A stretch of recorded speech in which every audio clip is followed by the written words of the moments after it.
Kajian Kitab.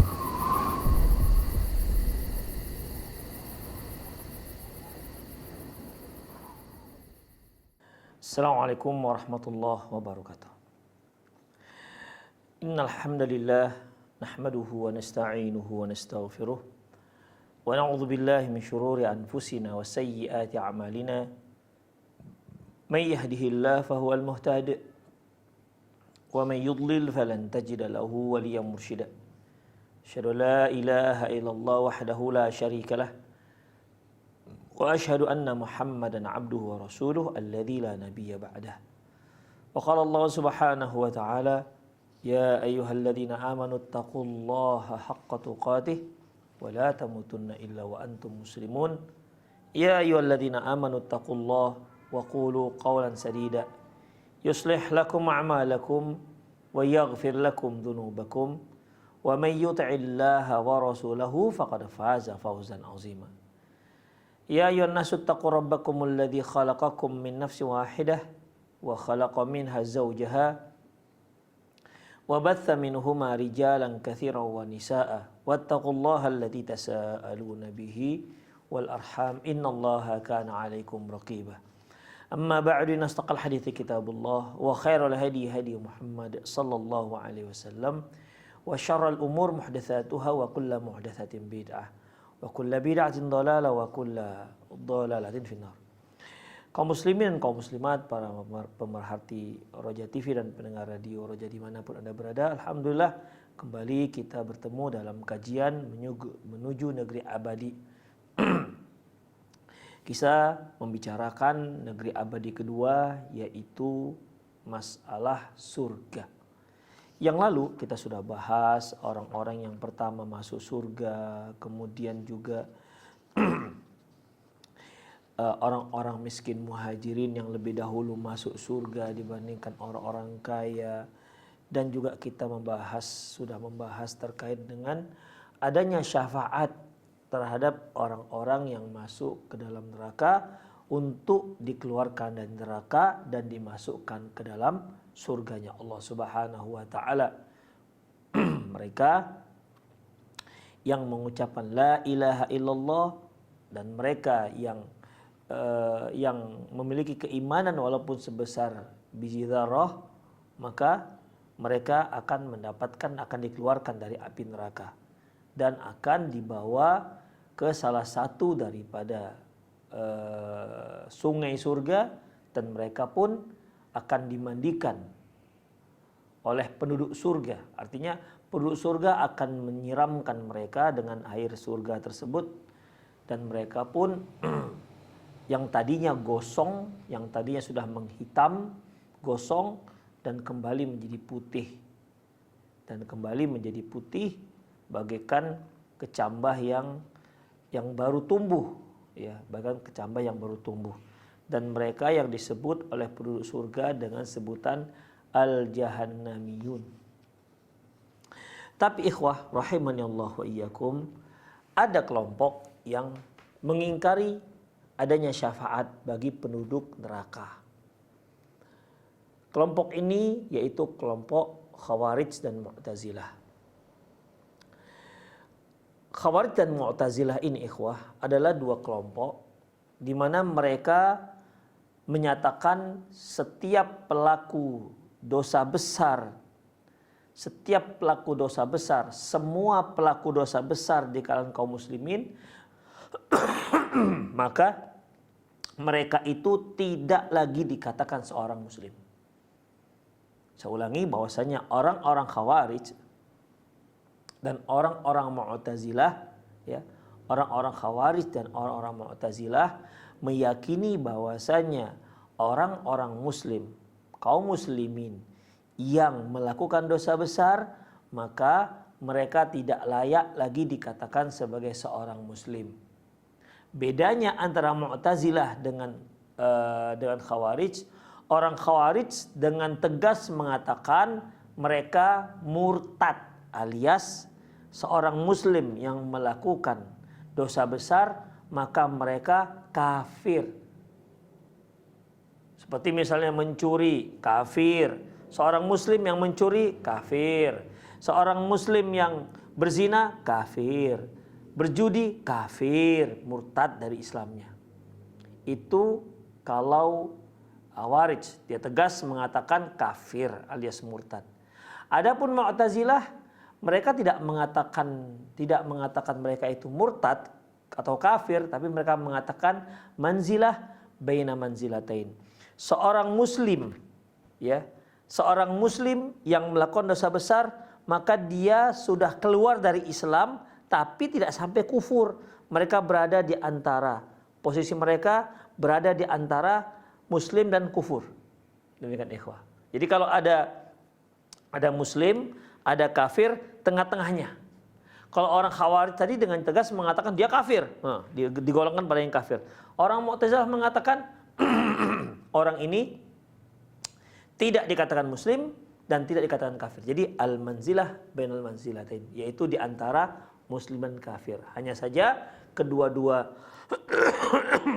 kelompok ini tegas mengatakan sepakat bahwasanya, artinya Mu'tazilah dan Khawarij tegas mengatakan bahwasanya adapun di akhirat nanti mereka masuk neraka kekal selamanya seperti orang-orang kafir yang lainnya.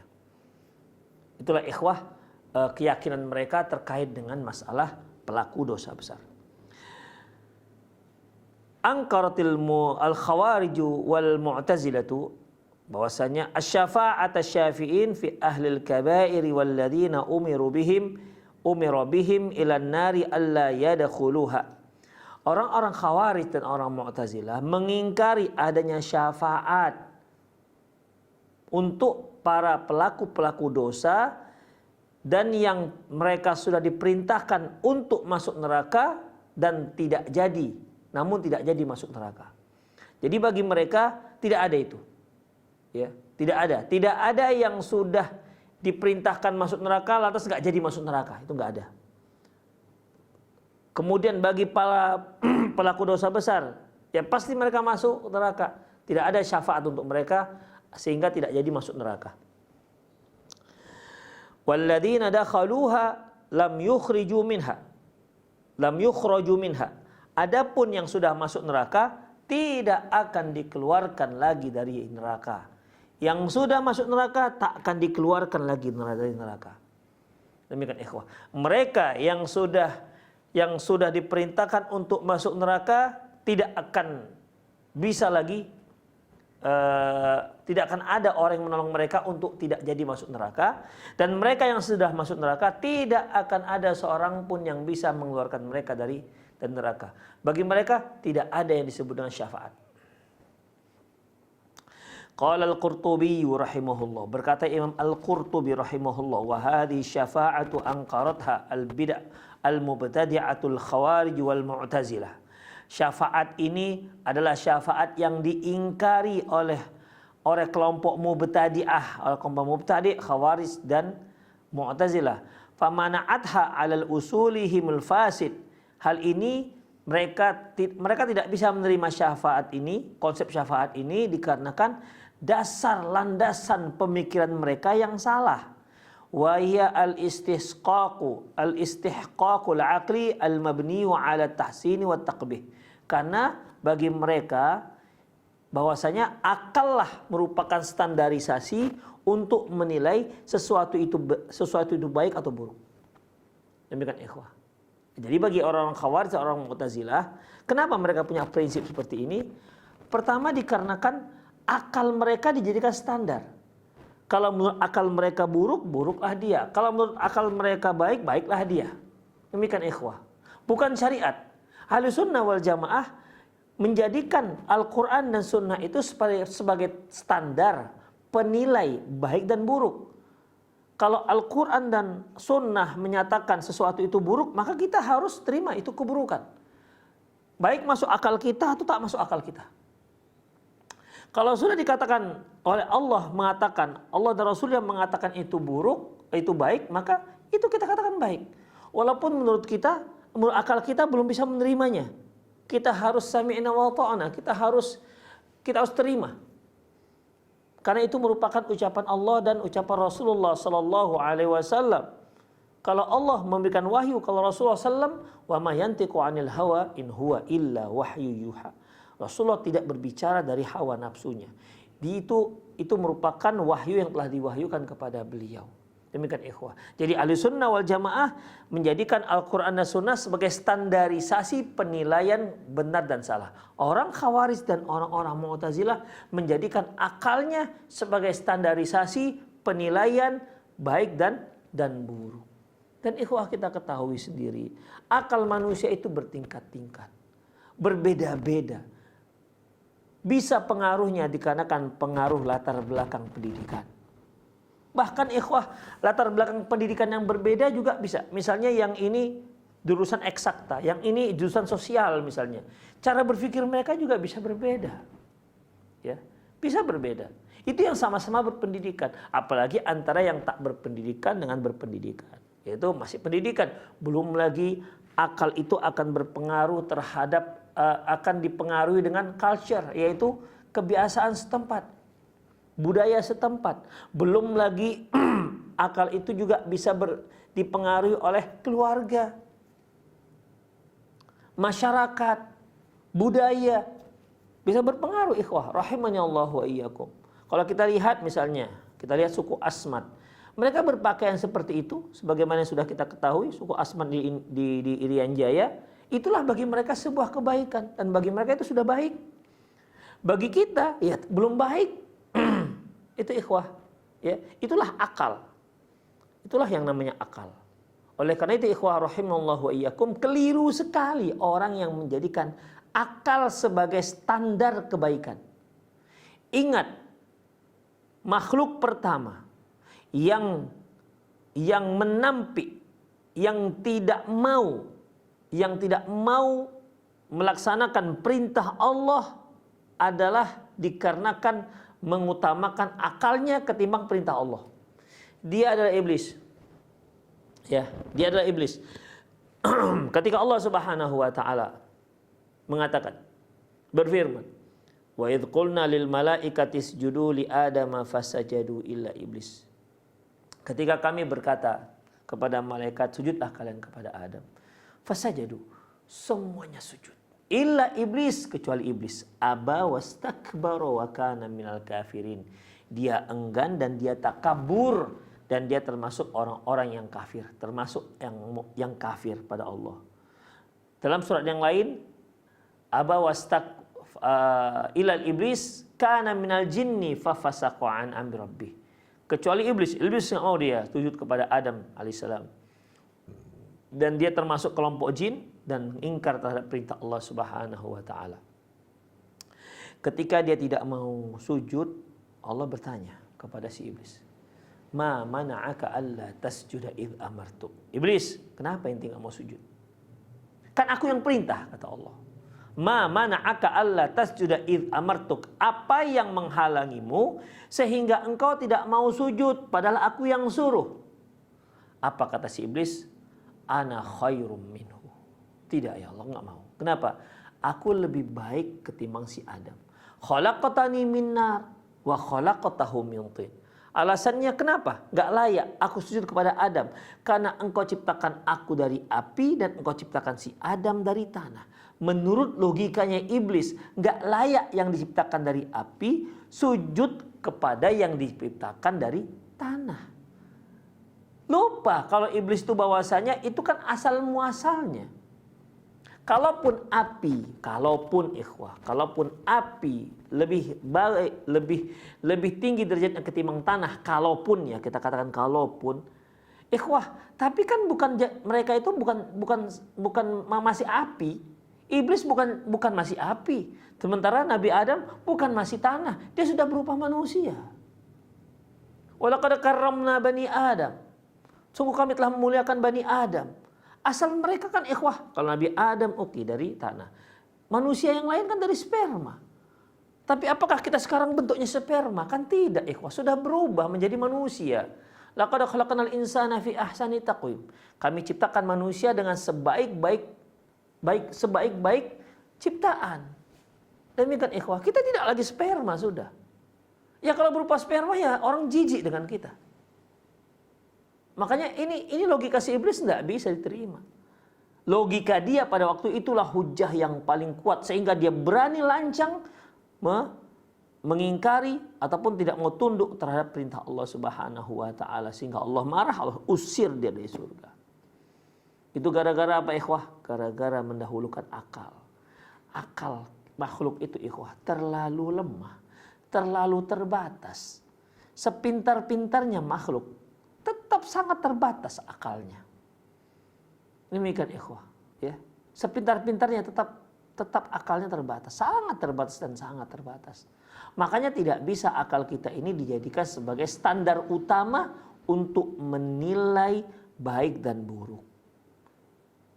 Oleh karena itu ikhwah, di antara sayangnya Allah kepada makhluknya, kepada manusia, Allah turunkan Islam. Allah sayang dengan kita. Kasihan Allah dengan manusia ini. Kalau nggak diturunkan Islam, kalau nggak diturunkan Al-Quran, nggak diutus para nabi dan rasul, mereka sesat ikhwah. Manusia ini akan sesat. Dalam sebuah hadis kudusi Allah Subhanahu wa taala mengatakan, "Ya ibadi, kullukum dhal." Wahai hamba-hambaku, semua kalian itu sesat. Illa man hadaituhu, kecuali yang aku beri hidayah. Fastahduni, mohon kepadaku. Mohonlah kepadaku hidayah. Ahdikum, aku akan beri kalian hidayah. Karena akal mereka itu belum cukup untuk menentukan sebagai alat utama untuk menentukan mana yang benar dan mana yang salah, mana yang baik dan mana yang buruk. Allah turunkanlah Al-Quran, Masya Allah, Subhanallah. Allah sayang pada kita ikhwah. Allah utus para nabi dan rasul untuk menunjuki manusia, ya, untuk menunjuki manusia. Rasulullah pernah mengatakan ikhwah, permisalan aku dengan masyarakat ini seperti permisalan seorang yang menyediakan makanan yang lezat, lantas dia mengajak orang-orang untuk masuk ke dalam rumahnya makan untuk menyantap makanan ini. Bayangkan ikhwah, kita kalau diundang seseorang untuk makan dengan hidangan yang lezat-lezat, saya kira kemungkinan besar kita nggak akan menolak. Kemungkinan besar kita nggak akan menolak. Tapi ternyata bagaimana respon orang-orang yang diajak? Kata Rasulullah SAW, sebagian ada yang mau dan sebagian ada yang nggak mau. Nggak mau menyantap. Allahu Akbar, diajak untuk makan. Bukan diajak untuk mengangkat batu. Diajak untuk makan. Demikian ikhwah. Jadi Rasulullah ketika mengajak manusia kepada Islam, kepada Quran, kepada sunnah Rasulullah SAW, itu diajak untuk menjadi orang yang sukses dunia dan akhirat. Buktinya ketika mau sholat, Allah panggil, hayya 'alal falah. Ayo agar kalian mendapat kemenangan. Jadi orang-orang yang kembali pada Quran dan Sunnah ini sebenarnya dia sedang menguntungkan dirinya sendiri. Demikian ikhwah, sedang menguntungkan dirinya sendiri. Makanya semua peraturan-peraturan yang Allah Subhanahu wa taala turunkan ke muka bumi ini itu untuk menguntungkan kita, bukan untuk Allah. Allah enggak peduli sama sekali ikhwah. Allah nggak ada untung sama sekali. Makanya dalam sebuah hadis kursi Allah mengatakan, ya lau anna awwalakum wa akhirakum jinnakum wa insakum ala atqa qalbi rajulin minkum ma zada fi mulki syai'a. Ya ibadi, wahai hambaku, seandainya manusia dan jin semuanya dari awal sampai terakhir memiliki hati yang paling takwa. Kita katakanlah semua hati jin dan manusia ini seperti hatinya Rasulullah SAW, mazada fi mulki syai'a, tidak akan menambah sedikit pun kerajaan Allah. Ya ibadi, law anna awwalakum wa akhirakum wa jinnakum wa insakum ala afjari qalbi rajul minkum ma naqasa fi mulki syai'a. Wahai hambaku, seandainya manusia dan jin dari awal sampai akhir semua mereka memiliki hati yang paling busuk, kita katakan saja semuanya macam Firaun. Manusia jin semua dari awal sampai akhir semuanya Firaun. Mana qasafi mulki syai'ah, tidak akan mengurangi sedikit pun kerajaanku. Itu ikhwah. Jadi Allah menurunkan Islam itu karena kasihan dengan kita. Jadi kalau kita melaksanakan Islam itu kita untung untuk diri kita sendiri. Kita sedang mengasihani diri kita sendiri. Kita sedang menyayangi diri kita sendiri. In ahsantum ahsantum bi anfusikum. Kalau kalian baik, ya kalian baik untuk diri kalian sendiri, bukan untuk orang. Demikian ikhwah rahimanallah wa iyyakum. Jadi Allah turunkan Islam agar kita bisa menilai, punya standarisasi, punya barometer mana yang baik dan mana yang buruk. Mana yang benar dan mana yang salah. Demikian ikhwah. Akal tidak bisa dijadikan sebagai standar utama untuk menilai baik dan buruk. Ikhwah rahimanallah wa iyyakum. Ya, dan orang-orang Khawarij, orang-orang Mu'tazilah menjadikan akal sebagai standar utama untuk menilai baik dan buruk. Kalau nggak cocok dengan akalnya, ditampik, ditolak oleh mereka. Yang cocok bisa mereka terima. Ini jelas ikhwah tidak akan menyelesaikan masalah. Ya. Ini tidak akan bisa sebagai solusi karena akal manusia sangat terbatas. Akal manusia sangat terbatas. Demikian ikhwah. Wa hadhil maqula al-mudaddah li ahaditsin sahihati al-mutawatirati barazat wa sahabatu ahya'an. Ini sudah jelas. Ini merupakan pemikiran yang jelas-jelas bertentangan dengan hadis-hadis sahih yang mutawatir, yang jelas, dan wassahabatu ahya, bertentangan dengan apa yang diyakini oleh para sahabat. Bahkan di saat para sahabat itu masih hidup pun ada yang berpikiran seperti ini. Rawa Muslimun fi sahihihi an Yazid al-Faqir. Diriwayatkan oleh Imam Muslim dalam sahihnya dari Yazid al-Faqir, qala, dia berkata, kuntu qad syaghafani ra'yu min ra'il khawarij. Sungguh aku sangat kagum dengan pemikiran Khawarij. Fa kharajna fi asabati dhawi adadin nuridul hajj summa nakhruju 'ala nas. Dan kami pun berada di satu rombongan yang jumlah cukup banyak menuju haji, rombongan untuk pergi haji. Dan kami pun mengajak orang-orang untuk berfikir dengan pemikiran Khawarij ini. Artinya dia mendakwahkan ikhwah, mendakwahkan pemikiran Khawarij ini ke tengah-tengah rombongan. Qala, masih berkata, famararna 'alal Madinah. Dan di situ kami melintas lewat Madinah. Qala fa idza Jabir bin Abdullah yuhadditsul qaum. Bertepatan ketika itu Jabir bin Abdullah, seorang sahabiyun jalil, seorang sahabat sedang berbicara di hadapan orang banyak, sedang memberikan pelajarannya, sedang ta'lim, sedang pengajian. Qala yuhaddisul qaum, dia sedang memberikan nasihat-nasihatnya. Jalisun ila sariyah, ya sambil bersandar di sebuah tiang. Hanya memang di sini nggak disebutkan tiang apa ini, tiang masjid atau tiang yang jelas. Dia sedang mengajar masyarakat, ya, sambil bersandar di sebuah tiang. An Rasulillah SAW, dan dia bercerita tentang sebuah hadis dari Rasulullah SAW. Qala, dia mengatakan, fa idza huwa dzakara al-jahannamiyyin. Ternyata ketika kami dengar dia sedang menceritakan tentang al-jahannamiyun. Ingat jahannamiyun yaitu orang-orang yang tadi yang masuk dalam neraka qadim tahasyu, yang mereka sudah menjadi gosong ya, sudah jadi gosong, dan akhirnya mereka dikeluarkan, ya, dari neraka, dibawa ke surga, dan mereka pun dimandikan oleh penduduk surga, disirami oleh penduduk surga, dan akhirnya mereka pun gosong-gosongnya hilang semua. Mereka menjadi putih, ya. Demikian. Dan mereka disebut oleh penduduk surga al-jahannamiyun. Ini dia ceritanya ikhwah. Jadi bertepatan di saat itu Jabir bin Abdullah radhiyallahu anhu sedang menceritakan hadis tentang al-jahannamiyun ini. Demikian ikhwah.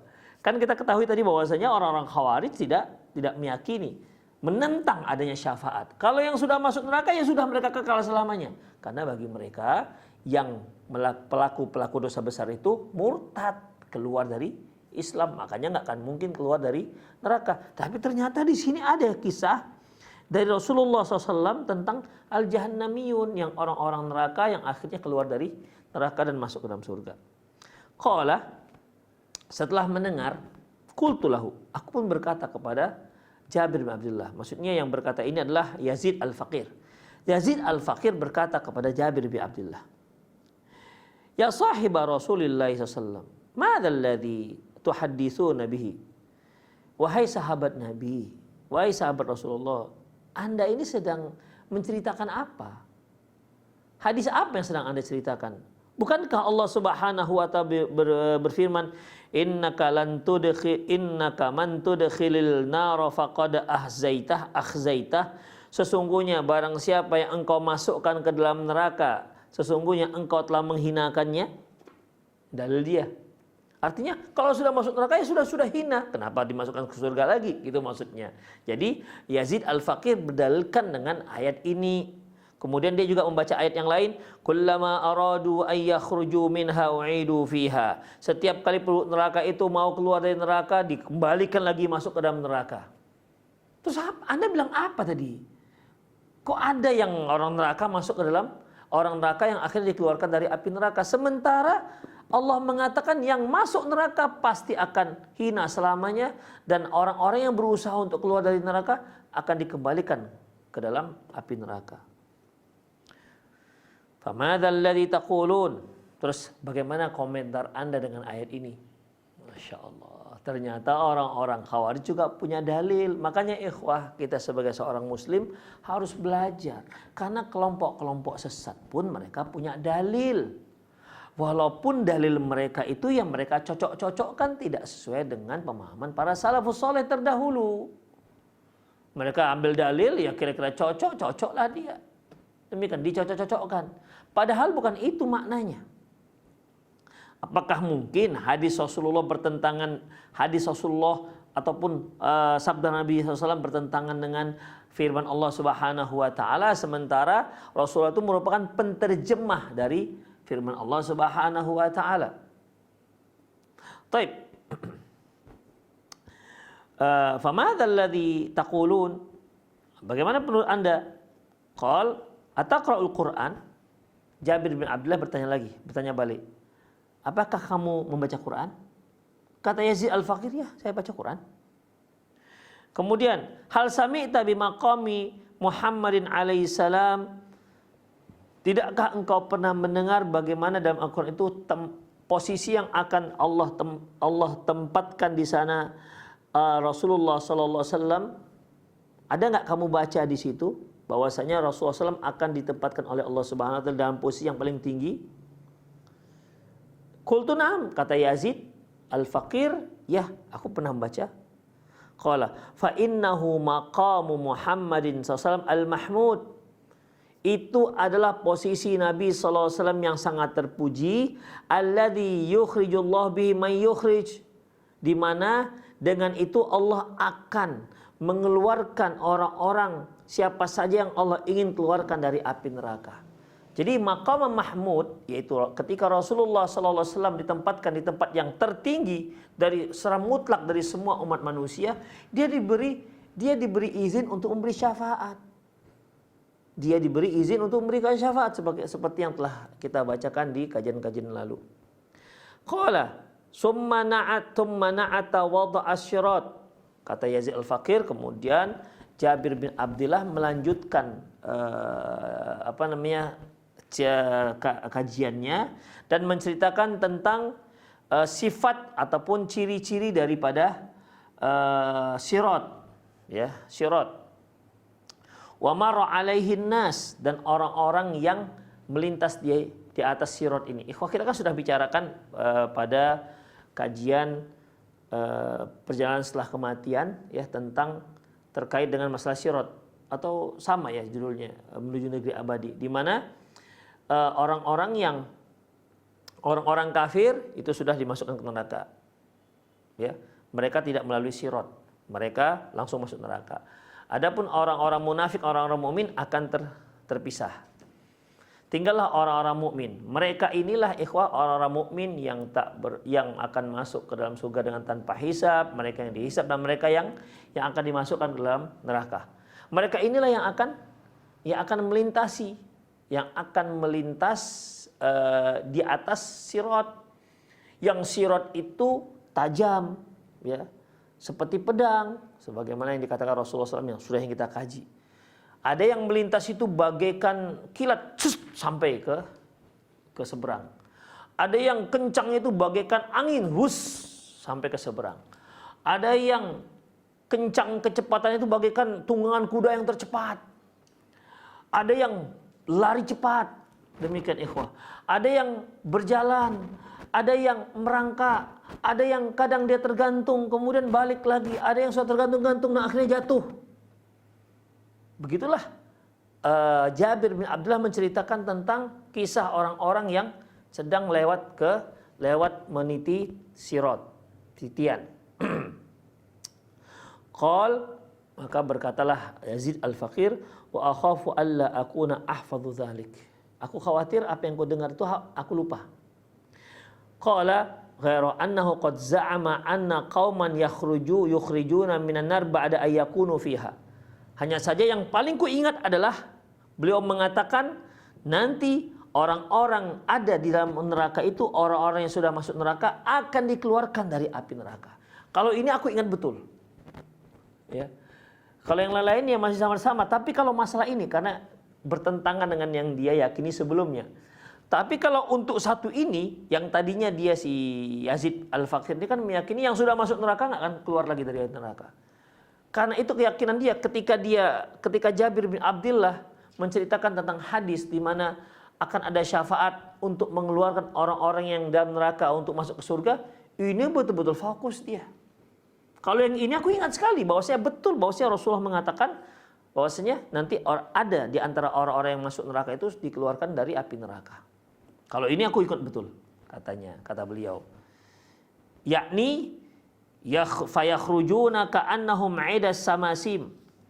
Mereka keluar dari api neraka seperti dahan pohon simsim. Dahan pohon simsim itu mungkin hitam ikhwah ya, sehingga dia menyampaikan dengan pohon simsim. Qala fayadkhuluna nahron min anharil jannah. Lantas mereka pun masuk ke salah satu dari sungai-sungai surga, fayaqtasiluna fihi, dan mereka pun mandi di situ, fayakhrujuna ka'annahum qaratis. Mereka pun keluar dari sungai tersebut seolah mereka itu bagaikan kertas-kertas putih. Faraja'na, maka kami pun rujuk dari pendapat kami. Artinya kami pun rujuk dari keyakinan kami itu. Kami tinggalkan pemahaman Khawarij. Kami tidak pakai lagi karena jelas-jelas bertentangan dengan hadis Nabi SAW. Maka kami pun rujuk dan kami tak pakai lagi keyakinan orang-orang Khawarij ini. Kemudian kulna, kami katakan, waihakum atarawna syekha yakdzib ala Rasulillah SAW. Celakalah kalian. Apakah menurut kalian Jabir bin Abdullah sahabat Nabi akan berani berdusta atas nama Rasulullah?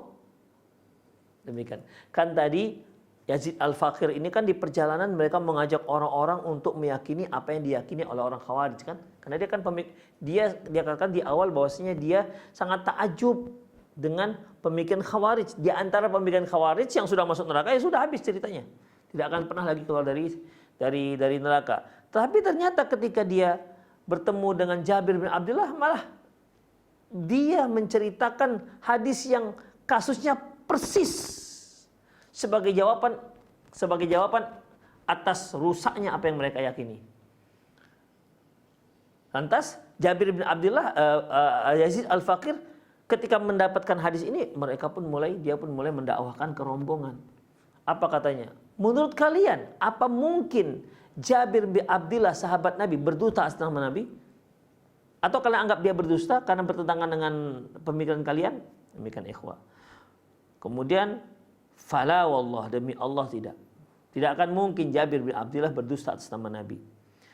Ma kharaja minna ghairu rajulun wahid. Maka ma kharaja minna ghairu rajulun wahid. Maka keluarlah maka semua taubat kecuali hanya satu orang. Ma kharaja minna, tidak ada yang keluar dari kami kecuali hanya satu orang. Artinya hanya satu orang yang masih bertahan dengan pemahaman orang-orang Khawarij tersebut. Demikian ikhwah. Itulah kisah Yazid Al-Faqir yang tadinya dia Khawarij, kemudian dia taubat atas pemikiran Khawarij tersebut. Demikian ikhwah rahimallahu wa iyyakum. Wal Khawarij wal Mu'tazilatu yatrafuna fi hadhil mas'alah tatrafuna fi hadhil mas'alah idh za'amu anna ahlal kabairi la yakhrujuna minan nar. Orang-orang Khawarij, orang-orang Mu'tazilah, mereka berlebihan dalam masalah ini karena mereka meyakini bahwasanya pelaku-pelaku dosa besar tidak akan keluar dari api neraka. Jadi bagi mereka, ini dikarenakan yang tadi yang kita sebutkan tadi, bagi mereka kalau sudah melakukan dosa besar berarti kafir.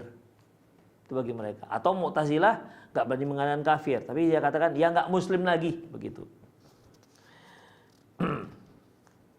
Kemudian ikhwah, wala tanfa'uhum syafa'atus syafi'in. Untuk mereka juga, mereka meyakini bahwasanya tidak ada manfaat sedikit pun syafaatnya orang memberi syafaat. Kama annal murji'ata tutrifu fil janibil muqabili. Beda halnya dengan al-murji'ah. Mereka malah memiliki pemikiran yang berseberangan dengan Mu'tazilah dan Khawarij. Haitsu lam yaqta'u bidukhuli ahadin min ahli kabairi an-nar. Di mana mereka meyakini bahwasanya belum tentu, atau mereka meyakini bahwasanya para pelaku-pelaku dosa besar tidak akan masuk ke dalam neraka. Wa yaz'amuna anna ahlul kabairi jami'an fil jannati min ghairi adzabin. Dan mereka meyakini bahwasanya semua para pelaku-pelaku dosa besar akan dimasukkan ke dalam surga dengan tanpa azab sama sekali. Di satu sisi, orang-orang Khawarij, orang Mu'tazilah mengatakan mereka pelaku dosa besar murtad atau enggak muslim dan di akhir akan masuk ke dalam neraka selamanya.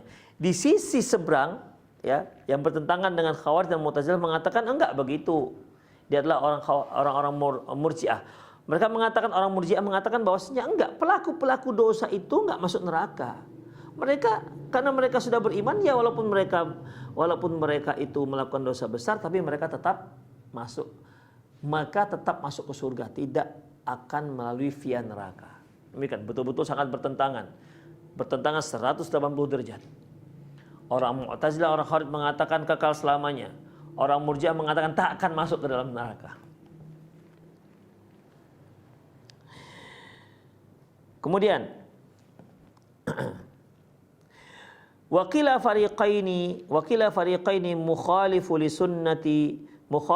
sunnatil mutawatirati tsabitati an Rasulillah SAW. Kedua kelompok ini jelas menentang sunnah Rasulullah yang mutawatir, yang jelas, yang sahih, yang diriwayatkan dari Nabi sallallahu alaihi wasallam. Wa hum mukhalifuna li ijma'is salafil ummah wa aimmat bi ijma'i salafil ummah wa aimmatihim wa aimmatiha. Dan mereka dengan terang-terangan menentang para ulama, ijma' para ulama salaf terdahulu dan para imam. Wa qad hadallahu ahlas sunnati wal jama'ati lima ikhtalafu fihi minal haqqi bi'idnih. Dan sesungguhnya Allah, dengan karunia Allah telah memberikan hidayah, petunjuk kepada Ahlussunnah wal Jamaah, ya, karena tentang masalah yang mereka selisihi. Haitsu dhahabu ila anna ahl kabair tahta masyiatillah, di mana mereka meyakini, maksud Ahlussunnah wal Jamaah meyakini bahwasanya pelaku-pelaku dosa besar tahta masyiatillah, mereka berada di bawah kehendak Allah Subhanahu wa taala. Insya'a ghafara lahum birahmatih. Kalau Allah mau, Allah akan ampuni dosa-dosa mereka. Wa insya'adzabahum bidzunubih. Kalau Allah mau, Allah akan ampuni dosa mereka dikarenakan rahmat Allah. Allah berikan untuk mereka. Kalau Allah mau juga, Allah akan azab akibat dosa-dosa yang mereka lakukan. Summa adkhalahumul jannah birahmatih. Kemudian setelah itu barulah Allah Subhanahu wa taala masukkan ke mereka ke dalam surganya. Berdasarkan firman Allah Subhanahu wa taala, innallaha la yaghfiru ayyushraka bihi wa yaghfiru ma duna dzalika liman yasha. Sesungguhnya Allah itu tidak akan mengampuni dosa perbuatan syirik dan masih mengampuni dosa-dosa yang lain bagi siapa yang Dia kehendaki. Demikian ikhwah. Jadi kalau kita lihat ikhwah rahimallahu wa iyyakum, jadi di sini ada 3 blok. Ya. Blok pertama blok ekstrim. Dia adalah orang-orang Khawarij dan orang-orang Mu'tazilah yang mengatakan pelaku dosa besar enggak muslim. Bedanya Mu'tazilah dengan Khawarij. Khawarij mengatakan kafir, Mu'tazilah mengatakan enggak. Dia enggak kafir tapi enggak muslim. Itu yang mereka sebut dengan manzilah baina manzilatain. Tetapi kedua kelompok ini meyakini pelaku dosa besar nanti di hari kiamat akan masuk ke dalam neraka selamanya. Tidak ada syafaat. Karena yang sudah masuk neraka tidak akan keluar dari api neraka. Di sisi lain, ya, di blok yang lain yang bertentangan yaitu orang Murji'ah yang meyakini bahwasanya pelaku dosa besar itu ke surga, tidak akan masuk ke neraka karena mereka memiliki keimanan. Ya. Mereka memiliki keimanan, mereka tidak akan masuk ke dalam neraka. Walaupun sebesar apapun dosa besar mereka, mereka tetap akan dimasukkan oleh Allah Subhanahu wa taala ke dalam surganya. Demikian ikhwah. Di blok tengah, nah demikian ikhwah, di tengah-tengah ini, tengah mengatakan dia adalah Ahlussunnah wal Jamaah, yang Allah katakan wa kadzalika ja'alnakum ummatan wasata, demikianlah kami jadikan kalian umat pertengahan. Di tengah-tengah ada Ahlussunnah wal Jamaah. Ahlussunnah wal Jamaah mengatakan apa ikhwah? Para pelaku dosa, ya, para pelaku dosa itu semua berada di bawah tahta masyiatillah, berada di bawah kehendak Allah. Insya'adzabahu wa insya'a ghafara lahu. Kalau Allah mau, Allah akan azab mereka. Kalau Allah mau, maka Allah akan ampuni dosa mereka. Demikian ikhwah. Itu dia. Kemudian, adapun orang-orang yang masuk ke dalam neraka, yang mereka adalah orang-orang muslim yang melakukan dosa besar, maka orang ini suatu hari nanti akan Allah Subhanahu wa taala ambil dari neraka dan Allah akan masukkan ke surga dengan syafaat-syafaat yang sudah Allah siapkan. Tapi ingat ikhwah, yang memberi syafaat ini orang yang Allah ridhoi, dan yang diberi syafaat juga Allah yang sudah Allah ridhoi. Makanya Allah mengatakan wa kam mim malakin fis samawati wal ard la tughni syafa'atuhum syai'an illa min ba'di ayyadzanallahu liman yasha' wa yarda. Berapa banyak para malaikat-malaikat la tughni syafa'atuhum syai'an, tidak ada manfaat sama sekali syafaat mereka kecuali setelah illa min ba'di ayyadzanallah, kecuali setelah mendapat izin dari Allah, min ba'di ayyadzanallah liman yasha'. Allah izinkan kepada siapa yang Dia kehendaki dari orang-orang yang Allah izinkan untuk memberi syafaat, itu Allah sudah tunjuk orangnya. Illa min ba'di ayyadzanallah liman yasha' wa yarda, dan kepada orang yang diridhoi. Jadi orang yang akan memberikan syafaat sudah Allah ridhoi, sudah Allah tunjuk, sudah Allah izinkan, dan yang akan diberi syafaat juga sudah Allah tunjuk orangnya dan sudah Allah ridhoi. Jadi bukan sembarangan. Makanya kalau kita minta syafaat Rasulullah SAW, bukan kepada Rasulullah, tapi minta kepada Allah Subhanahu wa taala. Dan melakukan amalan-amalan, suatu amalan-amalan yang dijanjikan oleh Allah untuk mendapatkan syafaat Rasulullah SAW, seperti mengucapkan doa setelah azan. Dan juga seperti mengucapkan salawat setiap kali disebut nama Rasulullah SAW disebut. Demikian ikhwah rahimanallahu wa iyyakum. Jadi sangat jelas ikhwah konsepnya. Innallaha la yaghfiru ayyushraka bihi wa yaghfiru ma duna dzalika liman yasha. Sungguhnya Allah tidak akan mengampuni dosa orang yang berbuat syirik, tapi masih mengampuni dosa-dosa yang bukan syirik, yang selain syirik. Liman yasha, bagi siapa yang Allah kehendaki. Jadi ada yang Allah nggak kehendaki, akhirnya dia masuk ke neraka. Ada Allah yang nggak kehendaki, akhirnya Allah masukkan dia ke dalam surga karena Allah ampunkan dosanya.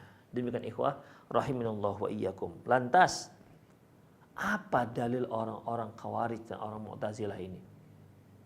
Ternyata mereka juga punya dalil, ikhwah. Mereka punya dalil dari Al-Qur'an. Ya, beberapa ayat yang mereka pegang, dan insya Allah akan kita bahas dan akan kita bantah ayat yang mereka pegang. Pemahaman mereka keliru tentang ayat tersebut, insya Allah. Demikian para pemirsa sekalian, semoga apa yang kita bahas bermanfaat. Aku qouli hadza wa astaghfirullah li wa lakum wa lisal muslimin innahu wal ghafurur rahim. Naam. Syukran jazakumullahu khairan wa barakallahu fiik Ustaz atas penyampaian materi yang diberikan pada kesempatan pagi hari ini. Selanjutnya bagi Anda yang bertanya seputar pembahasan pada kesempatan pagi hari ini, Anda dapat bertanya melalui layanan telepon di 021 823 6543 atau melalui pesan WhatsApp di 081 989 6543. Pertanyaan pertama akan kita angkat dari layanan telepon terlebih dahulu.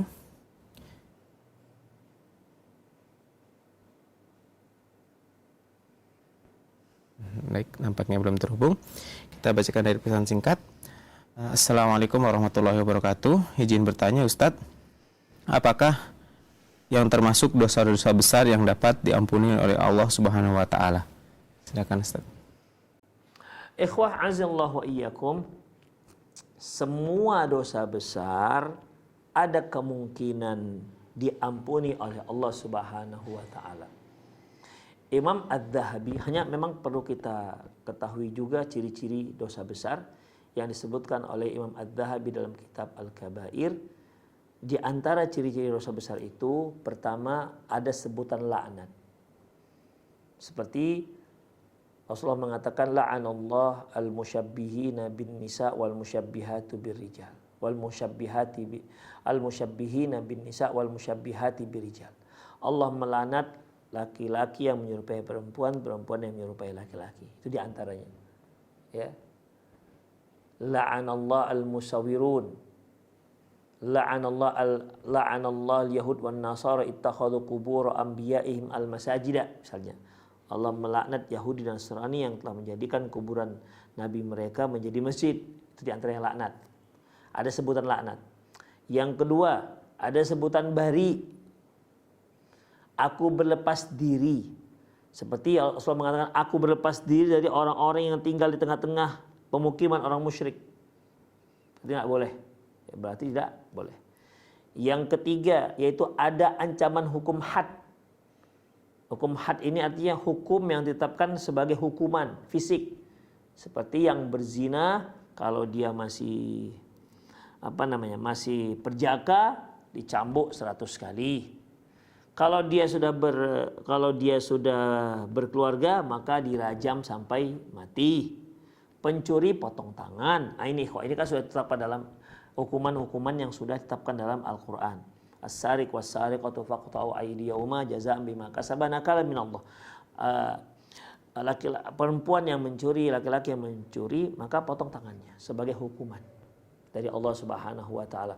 Hukuman potong tangan, hukuman cambuk 100 kali, hukuman apalagi hukuman rajam, hukuman cambuk 40 kali untuk minum khamr dan seterusnya. Itu menunjukkan ciri-ciri dosa besar. Yang keempat yaitu adanya ancaman azab khusus ya di akhirat nanti. Seperti sabda Nabi sallallahu alaihi wasallam, salasun la yukallimuhumullahu yaumal qiyamati wa la yuzakkihim wa lahum adzabun alim. Ada 3 orang yang nanti di hari kiamat tidak akan diajak oleh Allah, tidak akan diajak bicara oleh Allah, dan tidak akan dilihat oleh Allah, dan tidak akan disucikan oleh Allah, dan untuknya disiapkan azab yang pedih. Yang pertama, a'il mustakbir. Seorang yang miskin tapi sombong. Sudah miskin, sombong lagi. Demikian ikhwah. Ya. Kalau orang kaya sombong, kita nggak katakan boleh. Orang kaya sombong, ya dia paling tidak ada modalnya lah untuk sombong. Tapi kalau sudah miskin, sombong, apa yang dianggarkan? Makanya orang miskin yang sombong lebih besar dosanya ketimbang orang kaya sombong. Dan kan udah miskin sombong lagi, apa yang dilagakkan? Kita pun dengarnya agak emosi jadinya. Sudah miskin kok sombong. Kaya sombong ya udahlah, memang begitulah. Kemudian Syekhul Zani, orang tua yang berzina. Kalau anak muda berzina, ya kita nggak katakan wajar ya, karena itu dosa besar. Ya dia punya modal kekuatan fisik, punya syahwat yang bergelora. Demikian ikhwah. Sampai-sampai Rasulullah ketika didatangi oleh seorang pemuda waktu itu sedang berpuasa, ya. Kata pemuda ini, ya Rasulullah, uqabbilu ana shaim. Ya Rasulullah, bolehkah saya cium istri saya sedang puasa? Kata Rasulullah, enggak boleh. Enggak boleh kamu cium istrimu dalam keadaan puasa. Tak lama kemudian datang seorang syekh, faja'a syekh faqal, datang seorang tua, orang tua mengatakan, ya Rasulullah, uqabbilu ana shaim. Ya Rasulullah, pertanyaannya sama dengan anak muda tadi. Bolehkah saya cium istri saya dalam keadaan berpuasa? Kata Rasulullah, nah, boleh. Fanadhara ba'duna ala ba'd. Maka kami pun saling tengok-tengokan. Lihat-lihatan, gimana? Tadi enggak boleh, ini boleh. Rasulullah mengetahui situasi majelisnya. Apa kata beliau? Asy-syaikhu amlaku li irbih. Orang tua itu lebih mampu untuk mengendalikan syahwatnya. Demikian ikhwah. Jadi orang tua kalau dia anak muda yang berzina, ya dikarenakan kekuatan fisiknya yang masih kuat, syahwat yang masih berapi-api dan bergelora. Kalau orang tua dia berzina, dia andalkan apa? Mata sudah kabur, kulit sudah kendur, gigi sudah pada gugur, sebentar lagi masuk kubur, terus masih zina lagi, la haula wala quwata illa billah. Ini dosa besar yang besar ini, ikhwah. Bukan zina sudah dosa besar. Ini kalau orang tua yang berzina, udah nggak tahu apa lagi lah itu ceritanya. Yang ketiga yaitu malikul kadzdzab, raja pendusta. Ikhwah, raja itu kan pemilik negara, pemilik kerajaan. Tidak ada satupun ucapannya yang boleh dibantah. Kalau dia katakan matikan itu, maka dimatikan orang. Usir ini, maka diusir. Kenapa? Dia punya raja, dia memiliki kekuasaan. Dia sang raja. Biasanya kan kalau orang yang berdusta itu takut. Kenapa dia dusta? Karena takut. Misalnya kalau seorang anak di uang sekolah dititip ke dia, nih anak bayar uang sekolah, ternyata dimakan dengan dijajanin. Tentu dia akan dusta. Gimana nak? Sudah dibayarkan uang sekolahnya? Sudah mah. Kenapa dia berdusta? Karena takut. Kalau dia katakan enggak mah, enggak jadi, sudah saya beli jajan, marahlah mamanya. Karena takut marah itulah makanya dia dusta.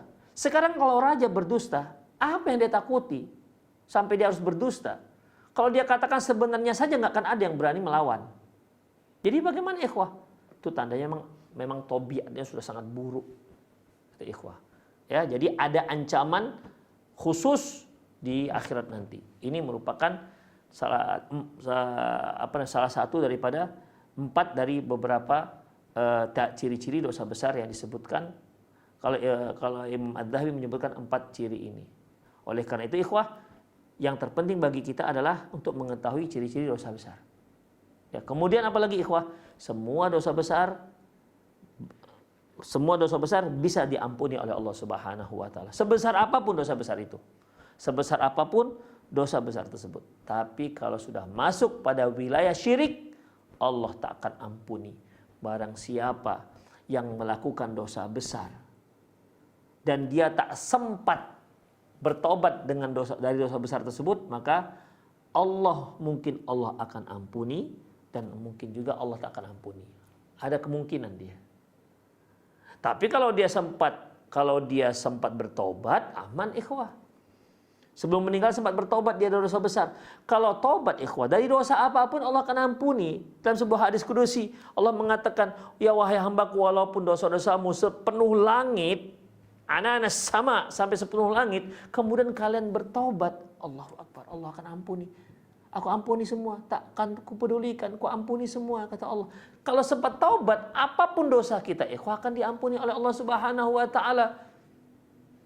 Ya tentunya tobat dengan menzolimi orang, ya minta ampun lah, minta maaf terhadap orang tersebut. Tapi Allah ampuni. Demikian ikhwah. Tapi kalau tak sempat bertaubat untuk dosa besar, insya'adzabahu wa insya'aghafara lahu. Kalau Allah mau Allah akan azab, kalau Allah mau Allah akan ampuni dia. Adapun kalau dia dosa syirik, gak sempat dia tobat dari syirik, maka innallaha la yaghfiru ayyushraka bihi. Allah tak akan mengampuni dosa syirik, ya. Allah tak akan mengampuni dosa perbuatan syirik sama sekali. Demikian. Allahu a'lam bishawab. Naam. Ron, wabarakatuh fiik Ustaz atas jawabannya, semoga bermanfaat bagi penanya. Masih akan kita bacakan dari pesan singkat. Assalamualaikum warahmatullahi wabarakatuh. Izin bertanya Ustaz, saya mempunyai anak angkat yang dari kecil baik perilakunya dan sejak kenal teman menjelang dewasa menjadi buruk perilakunya, sehingga sekarang sudah menikah. Perilakunya tidak sholat kesehariannya, bertato di badannya, punya piaraan anjing dan di rumahnya. Pertanyaan saya besarkan dengan pendidikan agama sampai besar. Di rumah saya pantau agamanya sejak kenal temannya itu menjadi seperti itu. Apakah dosa yang diperbuat itu berdampak ke orang tua angkat seperti saya? Maaf Ustaz, doa saya apakah sampai ketika saya mendoakan untuknya dari hamba Allah? Syukran Ustaz. Silakan Ustaz.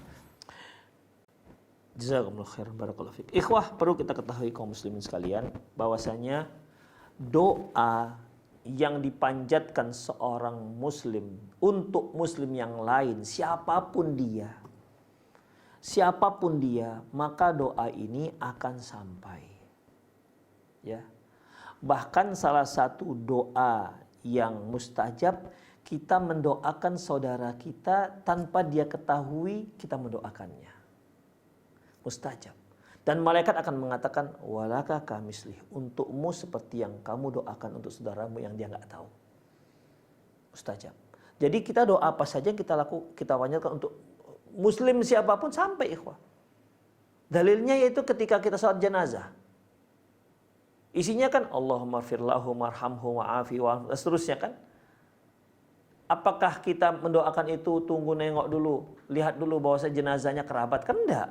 Apa anak kita baru kita doakan? Kan tidak. Semua kita doakan. Demikian. Jadi doa untuk muslim dengan muslim yang lain itu sampai. Walladzina ja'u min ba'dihim yaquluna rabbana ighfir lana wa li ikhwanina alladzina sabaquna bil iman. Dan orang-orang yang datang setelah mereka berdoa, ya Allah, ampunlah dosa kami dan dosa orang-orang yang lebih dahulu dari kami, yang lebih dahulu beriman dari kami. Sampai. Ya, sampai. Memang ada yang lebih tajam, lebih kuat lagi sampainya, melesatnya lebih kuat lagi. Dia adalah doa anak yang soleh untuk kedua orang tuanya. Jadi kalau doa ayah angkat untuk anak angkat, ya, doa ayah angkat untuk anak angkat, insya Allah sampai. Yang enggak anak angkat pun kalau kita doakan sampai insya Allah. Ya, semoga diterima oleh Allah Subhanahu wa taala. Kemudian, apakah dosanya bisa berimbas kepada orang tua? Ikhwah, tergantung. Bisa orang tua tuh mengemban dosa anak, bisa tidak, tergantung. Apakah yang dosa yang dilakukan si anak itu memang dosa hasil dari ajaran orang tuanya apa tidak? Kalau memang hasil dari ajaran orang tuanya, maka man sanna sunnatan sayyi'atan fa alaihi wizru wa wizru man amila biha. Barang siapa yang mengajarkan, mencontohkan suatu hal yang buruk, maka untuk dia dosa yang dia lakukan dan dosa orang-orang yang mengikuti yang mencontoh dia. Jadi dosa dia ditambah dengan dosa orang yang mencontoh dia. Demikian. Kalau memang dosa itu tato misalnya, memang orang tuanya yang mengajarkan supaya bertato, berdosa itu orang tua. Demikian. Memang orang tuanya yang mengajarkan supaya nggak sholat, berdosa itu orang tua. Karena dia mengajarkan. Tapi kalau orang tuanya sudah mengajarkan, ya, sudah mengajarkan maksimal, kemudian ternyata si anak tetap menyimpang ikhwah rahimallahu wa iyyakum, maka kita sebagai orang tua harus faham bahwa kita hanya diperintahkan untuk berusaha semaksimal mungkin. Hasil itu milik Allah Subhanahu wa taala, bukan milik kita. Ya. Kenapa? Innaka la tahdi man ahbabta walakinnallaha yahdi man yasha. Engkau tidak bisa memberi hidayah kepada orang yang kau cintai, tapi hanya Allah yang bisa memberi hidayah kepada siapa saja yang Dia kehendaki. Kita hanya dituntut oleh Allah, kamu sudah maksimal tak? mendidik orang-orang yang berada di bawah tanggung jawabmu. Maksimal atau tidak. Kalau dia belum maksimal, dia cuek, itu akan dipertanggungjawabkan di hadapan Allah Subhanahu wa taala. Termasuk teman tadi. Kalau teman tadi itu kita yang nyuruh, teman berteman dengan itu, kita yang nyuruh hingga akhirnya dia menyimpang, maka kita kena. Tapi kalau kita sudah wanti-wanti, cari teman yang baik. Misalnya, apalagi kita bacakan Rasulullah sabda Nabi sallam, almar'u ma'adini khalilihi falyanzur mimma yukhalil. Seorang itu agamanya sesuai dengan agama temannya, teman dekatnya. Hati-hati pilihlah teman dekat. Kita sudah wanti-wanti, tapi ternyata qadarullah masyafa'ala, malah dia lebih senang dengan teman dekat yang buruk tersebut. Maka ikhwah, kita hanya bisa berusaha. Kita hanya bisa berupaya maksimal. Upaya kita maksimal itulah yang nanti akan dinilai oleh Allah Subhanahu wa taala. Benarkah kita sudah maksimal atau belum? Akan dimintai pertanggungjawaban. Adapun hasil ikhwah itu urusan Allah. Ya, itu urusan Allah. Nabi Nuh alaihissalam enggak maksimal apa dia dengan anaknya. Sampai anaknya mau meninggal pun ketika itu sedang berenang, ya, sedang berjuang untuk memperjuangkan hidup dan matinya, masih diajak oleh Nabi Nuh alaihissalam. Ya bunayyar kam ma'ana wala takum ma'al kafirin. Wahai ananda, ayo ikut bersama ayah. Panggilannya pun lembut ikhwah. Ya bunayya, wahai ananda. Panggilannya yang paling lembut dari seorang ayah kepada anaknya. Ayah, wahai ananda, mari ikut naik kapal. Wala takum ma'al kafirin, jangan kamu termasuk orang-orang yang kafir. Tapi jawaban si anak, qala sa'awi ila jabali ya'simuni minal ma'. Enggak ya, aku akan pergi ke puncak gunung yang akan menyelamatkan aku dari banjir. Mau bilang apa lagi ikhwan? Itulah dia hasil terakhir, ya. Tapi ingat, jangan kita katakan, oh kalau anak saya enggak sholat wajar lah, itu anak Nabi Nuh aja kafir. La haula wala quwata illa billah. Anda maksimal tidak mendidik anak Anda. Jangan sama-samakan Anda dengan Nabi Nuh alaihissalam. Nabi Nuh alaihissalam telah mengatakan, Rabbi inni da'autu qaumi laila wa nahara falam yazidhum du'a illa firara. Ya Allah, aku sudah mengajak kaumku siang dan malam hari, tapi malah mereka bertambah lari. Demikian ikhwah. Jadi sekali lagi kita hanya bisa maksimal kerja, dan itu yang dituntut dari kita. Hasil kita serahkan pada Allah Subhanahu wa taala. Demikianlah para pemirsa sekalian, semoga apa yang kita bahas tadi bermanfaat, ya. Lebih dan kurang mohon maaf. Aku qouli hadza wa astaghfirullah li wa lakum wa lisal muslimin innahu al-ghafurur rahim. Assalamualaikum warahmatullahi wabarakatuh.